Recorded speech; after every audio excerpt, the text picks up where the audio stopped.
Got to guess. I'm guessing you might be on the West Coast. I am. I'm on my way to Flat Bay now. Spent yesterday in Stephenville Crossing and St. George's, and we've had a tremendous reception at the door. How are the roads? You know what? It comes up at almost every house that we've been to is the condition of the roads. Yep. Particularly in St. George's yesterday when we were there, we had some conversations with, some people in the community that are concerned. And I think, I was fascinated to listen to your caller previous to me. I was going to ask you if you felt the sting of Tony Dettori this morning, and if you would answer his question. How can you go to the people and say that we're going to fix your roads, and at the same time say that we can't condone all the spending by the PC government? Well, I think what we've been saying quite clearly, and I think Dwight's done a great job of saying it very clearly, is it's about priorities. It's about where you're going to spend the money and making sure that it's in the best place possible, not only in areas like healthcare, but infrastructure, that it's, that people can trust the Liberal Party to make those choices in the best interest of the people, because first and foremost, we're going to listen to the people. And when you listen at the doors in the district that I'm in today, clearly people are not feeling that they've been listened to over the last number of years, and but don't believe that priorities have been correctly chosen, particularly for their district. We have a candidate in Scott Reed. He's got deep family roots in St. George's, Stephenville East. His father, Cecil, and his mother, Thelma, are both from Conroy. He grew up in Jeffries and graduated from E. Butler High School. He's a very talented individual and very, very, very, very competent and educated to be able to provide us some really good insight into this district in our caucus. And we're working really hard to get Scott elected in this district. All right. So you can listen to everybody, of course, but you can't necessarily respond to everybody because there is a limit to what the resources can do. How does Scott Reed and you, I guess, as a representative of the party, suggest to people that we can work with our priorities, which we match up with yours as much as possible, but you're not going to be able to promise all things all at once? No, but I think what people are expecting is they want to be heard. Secondly, they want to make sure that the choices that are being made about where money is spent are in the best interest of the people of the province. We have, seniors in this province that are struggling and need to be sure that they're heard. The healthcare comes up, and it's interesting. Your caller previous talked about healthcare.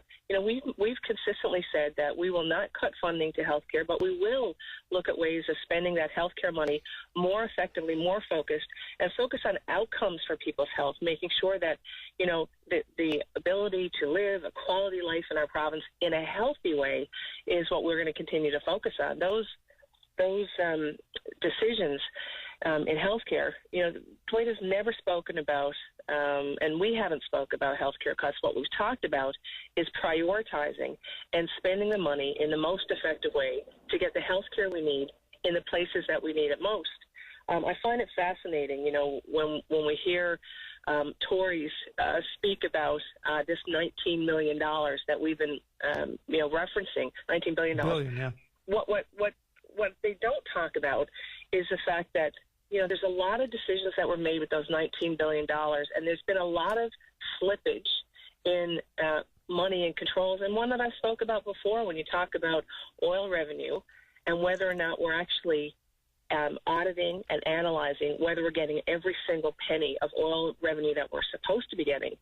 Those are the things that government is responsible for doing, making sure that we're bringing in the money, we're accounting for it in the most prudent way, and then making sure that you're spending it in the best interest of the people of the province, particularly, districts like the one that I'm in today that are really feeling that they haven't been paid attention to, despite the fact that they had a cabinet minister who is responsible for the district. Mm-hmm. And I think, when we hear, people are looking for leadership in government that they can trust, that will be innovative, that will be able to provide accountable leadership. And one thing that's been infuriating to me in the last couple of days is a discussion about these children that have died while they were in the care of the provincial government. You know, Child, Youth and Family Services has a responsibility and is accountable for these children.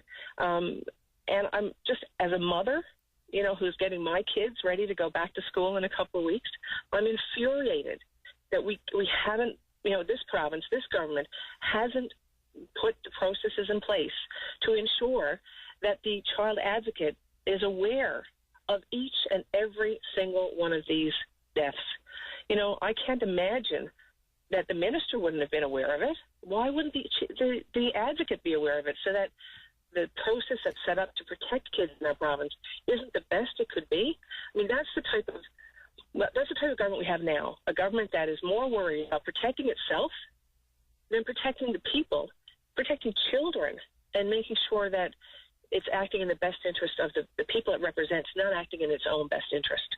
And you're promising that the Liberal government, should it come about, will not be the same, will not be protecting itself at the expense of kids and information getting out there. I can certainly promise, you know, Dwight's been clear. He wants to repeat Bill 29, and we've been clear on that. We want to have an open government. We want to have a smart economy.